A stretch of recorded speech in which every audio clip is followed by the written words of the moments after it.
ਜੀ ਦੋਸਤੋ, ਆਪਾਂ ਪਹੁੰਚੇ ਹੋਏ ਸੀ ਜੰਗ ਫੁੱਟਬਾਲ ਕਲੱਬ ਦਾ ਜਿਹੜਾ ਟੂਰਨਾਮੈਂਟ ਸਾਲਾਨਾ ਹੋ ਰਿਹਾ ਆ, ਤੇ ਉਹਦੇ ਵਿੱਚ ਪਹੁੰਚੇ ਸੀ ਜਿੱਥੇ ਖੇਡਾਂ ਦੇ ਵਿੱਚ ਸਾਡੀਆਂ ਬਹੁਤ ਵੱਡੀਆਂ ਪ੍ਰਾਪਤੀਆਂ ਆਸਟ੍ਰੇਲੀਆ ਦੇ ਵਿੱਚ ਹੈਗੀਆਂ, ਜਾਂ ਅੱਗੇ ਅਸੀਂ ਅੱਗੇ ਵੱਧ ਰਹੇ ਹਾਂ, ਆਪਣੇ ਬੱਚਿਆਂ ਨੂੰ ਲੈ ਕੇ ਵੀ ਚੱਲ ਰਹੇ ਹਾਂ। ਉਸ ਦੇ ਨਾਲ ਅਸੀਂ ਰਾਜਨੀਤੀ ਦੇ ਵਿੱਚ ਵੀ ਅਗਲੀਆਂ ਪਲਾਂਘਾਂ ਪੱਟ ਰਹੇ ਹਾਂ। ਤੇ ਜਿਹੜੀਆਂ ਸਿਟੀ ਕੌਂਸਲ ਮੈਲਬੌਰਨ ਜਾਂ ਮੈਲਟਨ ਸਿਟੀ ਕੌਂਸਲ, ਇਹਨਾਂ ਸਾਰੀਆਂ ਦੀਆਂ ਜਿਹੜੀਆਂ ਚੋਣਾਂ ਆ ਹੋ ਰਹੀਆਂ ਆ, ਉਹਦੇ ਵਿੱਚ ਸਾਡੇ ਪੰਜਾਬੀ ਭਾਈਚਾਰੇ ਦੇ ਵੱਲੋਂ ਵੀ ਬਹੁਤ ਵੱਡਾ ਹਿੱਸਾ ਜਿਹੜਾ ਆ ਉਹ ਪਾਇਆ ਜਾ ਰਿਹਾ।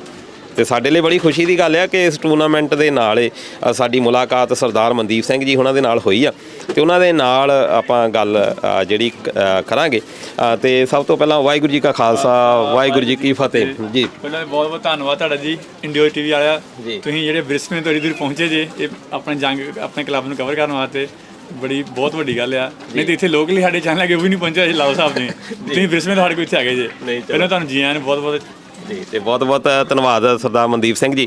ਤੇ ਜੈਕਵੁੱਡ ਵਾਰਡ ਤੋਂ ਇਲੈਕਸ਼ਨ ਸਰਦਾਰ ਮਨਦੀਪ ਸਿੰਘ ਜੀ ਲੜ ਰਹੇ ਆ। ਆਪਾਂ ਸੰਖੇਪ ਵਿੱਚ ਗੱਲ ਕਰਾਂਗੇ ਕਿਉਂਕਿ ਇੱਕ ਜਿਹੜੀ ਇੰਟਰਵਿਊ ਆ ਕਾਫੀ ਮੁੱਦੇ ਹੈਗੇ ਆ ਜਿਹੜੀ ਕਿ ਲੰਬੀ ਆਪਾਂ ਗੱਲਬਾਤ ਉਹਦੇ ਉੱਤੇ ਕਰ ਸਕਦੇ ਹਾਂ। ਤੇ ਸਰਦਾਰ ਮਨਦੀਪ ਸਿੰਘ ਜੀ, ਆਪਾਂ ਸੰਖੇਪ ਵਿੱਚ ਇਹ ਗੱਲ ਕਰੀਏ ਕਿ ਜਿਹੜੀ ਇਹ ਸਿਟੀ ਕੌਂਸਲ ਚੋਣ ਹੋ ਰਹੀ ਆ, ਕੀ ਸਾਡੇ ਮੈਨੀਫੈਸਟੋ ਜਾਂ ਏਜੰਡਾਸ ਹੈਗੇ ਆ? ਭਾਜੀ ਏਜੰਡਾਸ ਤੇ ਆਪਣੇ ਇੰਨੇ ਵੀ ਆਪਾਂ ਸਾਰਾ ਦਿਨ ਬੈਠੇ ਰਹੀਏ ਤਾਂ ਵੀ ਨਹੀਂ ਮੁੱਕਣੇ ਆਪਣੇ ਨਾਲ, ਪਰ ਆਪਾਂ ਬਰੀਫ ਤੁਹਾਨੂੰ ਦੱਸ ਦਿੰਦੇ ਹਾਂ ਵੀ ਇੱਥੇ ਸਾਡੇ ਇਨਫਰਾਸਟ੍ਰਕਚਰ ਦੇ ਕੰਮ ਤੇ ਹਰੇਕ ਨੇ ਕਰਨੇ ਹੈ ਨਾ, ਤੇ ਅਸੀਂ ਵੀ ਕਰਨੇ ਆ, ਉਹਦੇ ਪ੍ਰਾਇੋਰਟੀ ਹੁੰਦੀ ਹਰੇਕ ਦੀ। ਪਰ ਉਹਦੇ ਨਾਲ ਸਾਨੂੰ ਆਪਣਾ ਭਾਈਚਾਰਾ, ਆਪਣੀ ਕਮਿਊਨਿਟੀ, ਸਾਰੀਆਂ ਕਮਿਊਨਿਟੀਆਂ ਨਾਲ ਲੈ ਕੇ ਆਪਣੇ ਬੱਚਿਆਂ ਦਾ ਫਿਊਚਰ ਵੇਖਣਾ ਪੈਣਾ ਇੱਥੇ ਵੀ ਕੀ ਸਾਡੇ ਬੱਚਿਆਂ ਨਾਲ ਇੱਥੇ ਕੀ ਹੋ ਰਿਹਾ ਵਾ, ਸਾਡੇ ਬੱਚੇ ਕਿੱਧਰ ਜਾ ਰਹੇ ਆ ਜਾਂ ਕਿੱਥੋਂ ਇਨਫਲੂਐਂਸ ਹੋ ਰਹੇ ਆ, ਇਹ ਗੱਲਾਂ ਸਾਰੇ ਨਾਲ ਹੈਗੀਆਂ ਵਾ। ਬਾਕੀ ਮੇਰੀ ਜੈਕਵੁੱਡ ਵਾਰਡ ਦੇ ਵਿੱਚ ਸਭ ਤੋਂ ਵੱਡਾ ਮੁੱਦਾ ਹੈਗਾ ਲੀਕਸ ਰੋਡ ਦਾ। ਉੱਥੇ ਭਾਜੀ ਲੀਕਸ ਰੋਡ ਦਾ ਐਗਜ਼ਿਟ ਆ ਵੁੱਡਲੀ ਜਾਣ ਨੂੰ ਤੇ ਰੌਕ ਬੈਂਕ ਸਟੇਸ਼ਨ ਜਾਣ ਨੂੰ, ਨਾ ਤਾਂ ਸਟੇਸ਼ਨ 'ਤੇ ਪਾਰਕਿੰਗ ਹੈਗੀ ਉੱਥੇ ਪ੍ਰੋਪਰ, ਲੋਕਾਂ ਨੇ ਸੜਕਾਂ 'ਤੇ ਗੱਡੀਆਂ ਲਾਈਆਂ ਹੁੰਦੀਆਂ।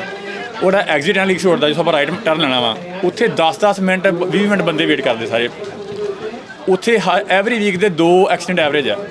ਹੁਣ ਉਹ ਸਰਕਾਰ ਨੂੰ ਜਾਂ ਵਿਕਰ ਨੂੰ ਦੇਖ ਨਹੀਂ ਰਿਹਾ, ਉੱਥੇ ਵੀ ਐਵਰੀ ਵੀਕ 2 ਐਕਸੀਡੈਂਟ ਹੋ ਰਹੇ ਆ, ਉਹ ਹਜੇ ਤੱਕ ਉਹ ਨਹੀਂ ਕੀਤਾ ਇਹਨਾਂ ਨੇ। ਪਲੱਸ ਅੱਗੇ ਚੱਲ ਜੋ ਟੇਲਸ ਰੋਡ ਸਿੱਧਾ ਜਾਂਦਾ ਕੈਰੋਲਿਨ ਸਪ੍ਰਿੰਗ ਨੂੰ ਜਾਂਦਾ, ਉਹ ਸਾਰਾ ਮੈਲਟਨ ਵਾਰਡ 'ਚ ਆ, ਉਹ ਸਿੰਗਲ ਰੋਡ ਆ। ਉਹਦੇ ਉੱਪਰ ਸਵੇਰੇ ਅੱਧਾ ਘੰਟਾ ਸਵੇਰੇ ਜਾਮ ਲੱਗਾ ਹੁੰਦਾ ਵਾ, ਉਹਨੂੰ ਡਬਲ ਕਰਨ ਦੇ ਪਤਾ ਨਹੀਂ ਪਿਛਲੇ ਕਿੰਨੇ ਸਾਲ ਤੋਂ ਚੱਲ ਰਿਹਾ ਵੀ ਉਹਨੂੰ ਡਬਲ ਕਰਨਾ, ਅਜੇ ਤੱਕ ਨਹੀਂ ਕੀਤਾ। ਫਿਰ ਉਹਦੇ ਇਨ ਬਿਟਵੀਨ ਇੱਕ ਹੋਰ ਰੋਡ ਆ ਪਲੰਪਟਨ ਰੋਡ ਤੇ ਟੇਲਸ ਰੋਡ ਦਾ ਆਪਣਾ ਕਾਰਨਰ ਆ ਲਾ ਲਓ ਸਾਹਿਬ, ਉੱਥੇ ਲਾਈਟਾਂ ਨਹੀਂ ਹੈਗੀਆਂ। ਈਵਨ ਕਿ ਉਹ ਪਲੰਪਟਨ ਰੋਡ ਦੇ ਵਿੱਚ ਅੱਧੇ ਘਰ ਇੱਧਰਲੇ ਪਾਸੇ, ਅੱਧੇ ਇੱਧਰਲੇ ਪਾਸੇ ਘਰ ਆ, ਦੂਜੇ ਪਾਸੇ ਜਾਣ ਨੂੰ ਉਹਨਾਂ ਨੂੰ ਕੋਈ ਜੈਬਰਾ ਕ੍ਰੋਸਿੰਗ ਨਹੀਂ ਹੈਗੀ, ਕੋਈ ਲਾਈਟਸ ਨਹੀਂ ਹੈਗੀ। ਹੁਣ ਉਹ ਉੱਥੇ ਇੰਨਾ ਖਤਰਨਾਕ ਉੱਥੇ ਮਾਹੌਲ ਬਣਿਆ ਪਿਆ ਵਾ ਕਿ ਉੱਥੇ ਲੋਕਾਂ ਨੂੰ ਵੇਟ ਕਰਨੀ ਪੈਂਦੀ ਆ। ਫਿਰ ਅੱਗੇ ਡੀਨ ਸਾਈਡ ਚੱਲ ਜਾਓ, ਚੌਥਾ ਸਵਰ ਮੇਰਾ, ਉੱਥੇ ਇੱਕ ਡਿੱਗ ਗਿਆ ਨਾ ਆਪਣੇ ਹੈਗਾ ਵਾ ਸਿਨਕਲੇ ਰੋਡ ਕਹਿੰਦੇ ਉਹਨੂੰ। ਸਿਨਕਲੇ ਰੋਡ ਦੇ ਲਾਗੇ ਇੱਕ ਸਾਈਡ 'ਤੇ ਰੋਡ ਹੈਗਾ ਵਾ ਆਪਣਾ ਹੌਪਕਿੰਸ ਰੋਡ। ਪਹਿਲੋਂ ਸਰਕਾਰ ਦਾ ਪ੍ਰੋਜੈਕਟ ਵੀ ਹੌਪਕਿੰਸ ਰੋਡ ਬਣਾਵਾਂਗੇ ਅਤੇ ਸਿਨਕਲੇ ਰੋਡ ਦਾ ਬ੍ਰਿਜ ਬਾਅਦ 'ਚ ਬਣਾਵਾਂਗੇ। ਹੁਣ ਕੀ ਪਿੱਛੇ ਖਬਰ ਸੁਣਨ 'ਚ ਆਈ ਆ ਕਿ ਸਿਨਕਲੇ ਰੋਡ ਨੂੰ ਸ਼ੁਰੂ ਕਰਨ ਲੱਗੇ ਬ੍ਰਿਜ ਨੂੰ, ਮਤਲਬ ਰੋਡ ਬੰਦ ਕਰਨਗੇ, ਪਰ ਦੂਜੇ ਪਾਸੇ ਜਾਣ ਨੂੰ ਰਸਤਾ ਹੀ ਨਹੀਂ ਹੈਗਾ ਲੋਕਾਂ ਦੇ ਕੋਲ। ਹੁਣ ਜਿੱਥੇ ਅੱਗੇ ਟ੍ਰੈਫਿਕ ਜਾਮ ਹੋਈ ਪਈ ਆ ਉੱਥੇ ਟੇਲਸ ਰੋਡ 'ਤੇ, ਹੁਣ ਲੋਕ ਉੱਥੋਂ ਘੁੰਮ ਕੇ ਜਾਣਗੇ ਉੱਪਰ ਦੀ।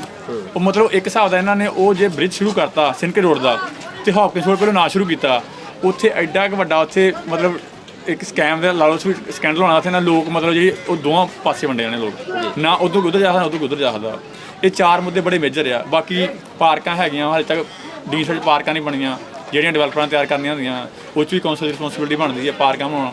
ਡੀਸੈਂਟ ਨੂੰ ਹਜੇ ਤੱਕ ਕੋਈ ਬੱਸ ਨਹੀਂ ਜਾਂਦੀ, ਮੈਲਟਨ ਤੋਂ ਬੱਸ ਜਾਂਦੀ ਸਿੱਧੀ, ਬੁੱਲੀ ਬੱਸ ਜਾਂਦੀ ਆ, ਟੇਲਸ ਰੋਡ ਜਾਂਦੀ ਆ। ਉਹਦਾ ਡੀਨ ਸਾਈਡ ਸਵਰਬ ਆ, ਉਹਨੂੰ ਇਹਨਾਂ ਨੇ ਬਿਲਕੁਲ ਇੱਦਾਂ ਰੱਖਿਆ ਵੀ ਜਿੱਦਾਂ ਪਤਾ ਨਹੀਂ ਉਹ ਕਿਸੇ ਖਾਤੇ 'ਚ ਨਹੀਂ ਹੈਗਾ। ਉੱਥੇ ਕੋਈ ਪ੍ਰਾਈਵੇਟ ਬੱਸ ਨਹੀਂ ਜਾਂਦੀ ਜਾਂ ਕੋਈ ਸਰਕਾਰੀ ਕੋਈ ਬੱਸ ਨਹੀਂ ਜਾਂਦੀ। ਉੱਥੇ ਹੁਣ ਜਿਹੜੇ ਪਰਿਵਾਰ ਰਹਿੰਦੇ ਆ ਉਹਨਾਂ ਨੇ ਕੋਲਸ ਵੀ ਜਾਣਾ ਵਾ, ਕਿਸੇ ਨੇ ਆਪਣੇ ਸਮਾਨ ਸਟੇਸ਼ਨ ਜਾਣਾ ਵਾ, ਉਹਨਾਂ ਕੋਲ ਸਾਧਨ ਨਹੀਂ ਆ। ਉੱਥੇ ਬਜ਼ੁਰਗ ਆਪਣੇ ਜਾਂ ਸਾਡੇ ਵੀ ਲਾ ਲਓ ਜਾਂ ਗੋਰਿਆਂ ਦੇ ਲਾ ਲਓ, ਜਿਨ੍ਹਾਂ ਦੇ ਹੈਗੇ ਘਰੇ ਰਹਿੰਦੇ ਆ, ਜਿਹਨਾਂ ਕੋਲ ਗੱਡੀ ਨਹੀਂ ਚਲਾ ਸਕਦੇ, ਉਹਦੇ ਪਬਲਿਕ ਟ੍ਰਾਂਸਪੋਰਟ ਵਰਤਾਂਗੇ ਨਾ, ਜੋ ਹੈ ਨਹੀਂ ਉੱਥੇ ਕਿੱਧਰ ਜਾਣਗੇ। ਹੁਣ ਇਹੋ ਜਿਹੇ ਬੜੇ ਮੁੱਦੇ ਹੈਗੇ ਭਾਜੀ। ਹਾਂਜੀ, ਤੇ ਖੈਰ ਇਹ ਕੁਛ ਮੁੱਦੇ ਜਿਹੜੇ ਆਪਾਂ ਇਹ ਵੀ ਗੱਲ ਕਰ ਲੈਂਦੇ ਹਾਂ ਕਿ ਕੌਂਸਲ ਆ ਜਾਂ ਸਟੇਟ ਆ ਰਲ ਕੇ ਜਿਹੜਾ ਆ ਕੰਮ ਇਹ ਚੱਲਣਾ ਹੁੰਦਾ ਆ, ਤੇ ਪਰ ਐਜ਼ ਏ ਜਿੱਦਾਂ ਆਪਾਂ ਪੰਜਾਬੀ ਆ ਜਾਂ ਇੱਕ ਸਿੱਖੀਜ਼ਮ ਦੀ ਫਿਲਾਸਫੀ ਨੂੰ ਆਪਾਂ ਫੋਲੋ ਕਰਦੇ ਆ, ਉਹਦੇ 'ਚ ਵੀ ਕੋਈ ਮੁੱਦੇ ਹੈਗੇ ਆ ਕੁਛ? ਭਾਜੀ ਬਹੁਤ ਮੁੱਦੇ ਆ ਭਾਜੀ। ਇੱਥੇ ਸਕੂਲਾਂ 'ਚ ਦਸਤਾਰ ਦਾ ਮੁੱਦਾ ਆ ਜਿਹੜਾ ਫੇਸ ਕੀਤਾ ਮੈਂ ਖੁਦ, ਮੇਰੇ ਬੱਚਿਆਂ ਨੇ। ਕੜੇ ਦਾ ਮੁੱਦਾ ਆ, ਸਾਡਾ ਕਿਰਪਾਨ ਦਾ ਮੁੱਦਾ ਆ।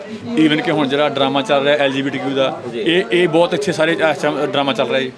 ਮਤਲਬ ਇਹ ਆਪਾਂ ਸੰਖੇਪ ਵਿੱਚ ਗੱਲ ਕਰਨ ਵਾਲੀ ਆ, ਮਤਲਬ ਟਾਈਮ ਖੁੱਲ੍ਹਾ ਕੱਢ ਕੇ। ਮਤਲਬ ਮੁੱਦੇ ਇੰਨੇ ਆ ਨਾ ਵੀ ਜੇ ਸਿਰਫ ਮੈਂ ਇਕੱਲਾ ਸੋਚਾਂ ਵੀ ਆਪਣੇ ਜਿਹੜੇ ਪੰਜਾਬੀ ਭਾਈਚਾਰਾ ਜਾਂ ਸਿੱਖ ਧਰਮ ਬਾਰੇ ਸੋਚਾਂ, ਤੇ ਮੇਰੇ ਹਿਸਾਬ ਨਾਲ ਇਸੇ ਮੁੱਦੇ 'ਤੇ ਇਲੈਕਸ਼ਨ ਸਾਡੇ ਵਾਸਤੇ ਲੜ ਲਈ, ਤਾਂ ਸਾਡੇ ਵਾਸਤੇ ਬਹੁਤ ਵੱਡੀ ਗੱਲ ਹੈ ਜੀ।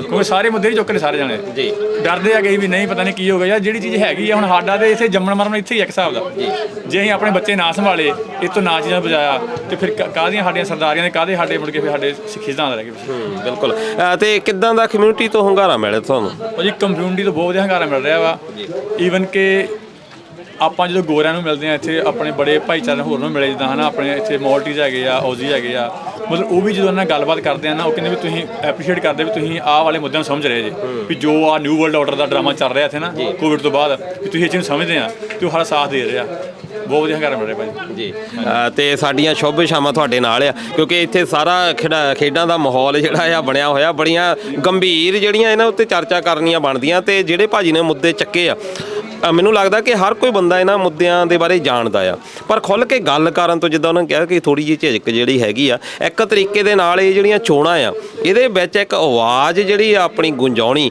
ਇਹ ਵੀ ਇੱਕ ਬਹੁਤ ਵੱਡੀ ਗੱਲ ਹੁੰਦੀ ਆ ਤੇ ਸਰਦਾਰ ਮਨਦੀਪ ਸਿੰਘ ਜੀ ਅਸੀਂ ਇੰਡੋਸ ਟੀਵੀ ਦੇ ਵੱਲੋਂ ਤੁਹਾਨੂੰ ਸ਼ੁਭ ਕਾਮਨਾਵਾਂ ਦਿੰਦੇ ਆ ਕਿ ਤੁਸੀਂ ਕਾਮਯਾਬ ਹੋਵੋ ਤੇ ਜਾਂਦੇ ਜਾਂਦੇ ਜੇ ਕੋਈ ਸੁਨੇਹਾ ਸਾਡੇ ਦਰਸ਼ਕਾਂ ਨੂੰ ਦੇਣਾ ਹੈ ਸੁਨੇਹਾ ਬਸ ਇਹੀ ਹੈ ਜੀ ਤੁਸੀਂ ਐਡੀ ਦੂਰੋਂ ਆਏ ਆ ਬਹੁਤ ਤੁਹਾਡਾ ਧੰਨਵਾਦ ਆ ਤੇ ਬਾਕੀ ਜੇ ਤੁਹਾਨੂੰ ਲੱਗਦਾ ਵਾ ਕਿ ਕੋਈ ਮੇਰੇ 'ਚ ਤੁਹਾਨੂੰ ਕੋਈ ਕਮੀ ਪੇਸ਼ੀ ਹੈ ਮੈਨੂੰ ਸੁਝਾਅ ਦੇ ਸਕਦੇ ਆ ਆਪਣੇ ਸਾਰੇ ਜਿਹੜੇ ਵੀ ਥੱਲੇ ਕਮੈਂਟ ਕਰ ਸਕਦੇ ਆ ਥੱਲੇ ਆ ਕੇ ਨਾ ਜਾਂ ਕੋਈ ਮੈਂ ਕੋਈ ਆਪਣਾ ਕੋਈ ਹੋਰ ਮੈਨੂੰ ਕੋਈ ਅਵੇਅਰ ਕਰਨਾ ਜਾਂ ਕਿਉਂਕਿ ਮੈਂ ਹਾਲੇ ਮੰਨ ਲਓ ਇੱਥੇ ਮੈਂ 10-12 ਸਾਲ ਤੋਂ ਇਸ ਕਮਿਊਨਿਟੀ ਵਿੱਚ ਰਿਹਾ ਇੱਥੇ ਹੈ ਨਾ ਲੋਕਲ 'ਚ ਤੇ ਬੜੇ ਮੁੱਦੇ ਆਪਾਂ ਬਹਿ ਕੇ ਹੱਲ ਕਰ ਸਕਦੇ ਉਹਨਾਂ ਦਾ ਤੇ ਬਾਕੀ ਅੱਜ ਇੱਥੇ ਮੈਚ ਚੱਲ ਰਿਹਾ ਬਹੁਤ ਵਧੀਆ ਮਾਹੌਲ ਬਣਿਆ ਇੱਥੇ ਤੇ ਦਾਸ ਦੀ ਸੇਵਾ ਲੱਗੀ ਇੱਥੇ ਆਪਣੇ ਨਹੀਂ ਉਹਨਾਂ ਨੇ ਪ੍ਰਬੰਧਕਾਂ ਨੇ ਦੱਸਿਆ ਕਿ ਤੁਹਾਡਾ ਬਹੁਤ ਵੱਡਾ ਇੱਥੇ ਸਹਿਯੋਗ ਹੈ ਇਸ ਕਲੱਬ ਦੇ ਵਿੱਚ ਵੀ ਤੇ ਬਹੁਤ ਬਹੁਤ ਧੰਨਵਾਦ ਤੁਹਾਡਾ ਤੇ ਵਾਹਿਗੁਰੂ ਜੀ ਕਾ ਖਾਲਸਾ ਵਾਹਿਗੁਰੂ ਜੀ ਕੀ ਫਤਿਹ